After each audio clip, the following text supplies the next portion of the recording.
समझे गाल मुझी तू झेड़ा कराई दे। जिद त लगी वन दिल बर जानी पाण मराई दे। जिद त लगी वन दिल बर जानी पाण मराई दे। इहो खुटको मूंखे थी पियो हाणे वहम ही दिल जो वधी वियो। इहो खुटको मूंखे थी पियो हाणे वहम ही दिल जो वधी वियो। मुझे खातिर पंहिंजी भी तू जिंदगी विञाई दे। जिद त लगी वन दिल बर जानी पाण मराई दे। जिद त लगी वन दिल बर जानी पाण मराई दे।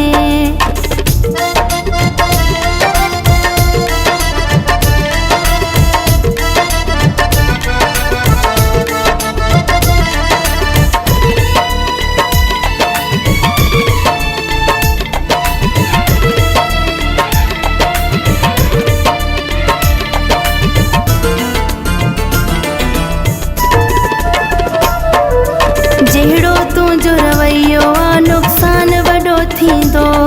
सरेआम न मूंसां मिलंदो करे पिरजान वॾो थींदो।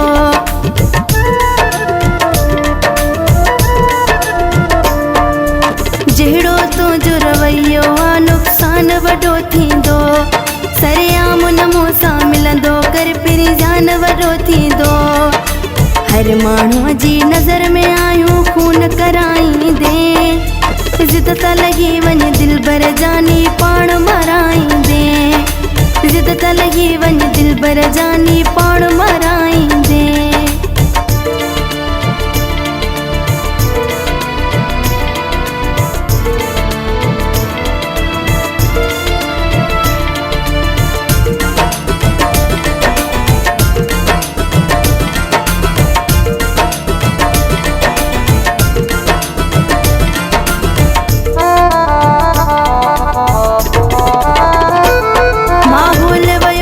मटजी थोरो ख्याल कजा तू हाणे।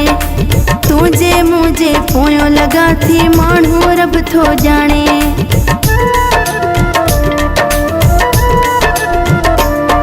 माहौल वयो थी मटजी थोरो ख्याल कजा तू हाणे।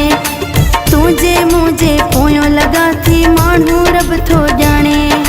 वधी वया थी दुश्मन कहिड़ा कहिड़ा खुटाई दे।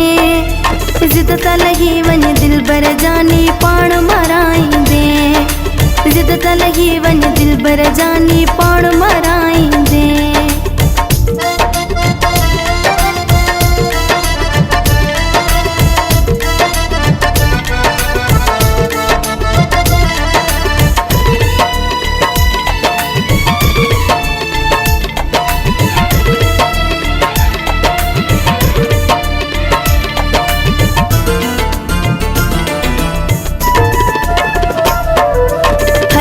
थी तुझी काल अचे घर वारन के भी शक आ।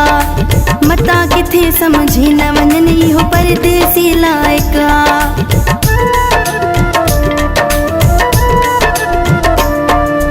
हर हर थी तुझी काल अचे घर वारन के भी शक आ।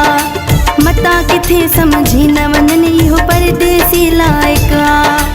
पाण सां गॾु तूं बुघिया मुंहिंजो सिर बि विञाई दे। जिद त लगी वन दिल बर जानी पाण मराई दे। जिद त लगी वन दिल बर जानी पाण मराई दे। इहो खुटको मूंखे थी पियो हाणे वहम ही दिल जो वधी वियो। इहो खुटको मूंखे थी पियो हाणे वहम ही दिल जो वधी वियो। मुझे खातिर पंहिंजी भी तू जिंदगी विञाई दे। जिद त लगी वन दिल बर जानी पाण मराई दे। जिद त लगी वन दिल बर जानी पाण मराई दे।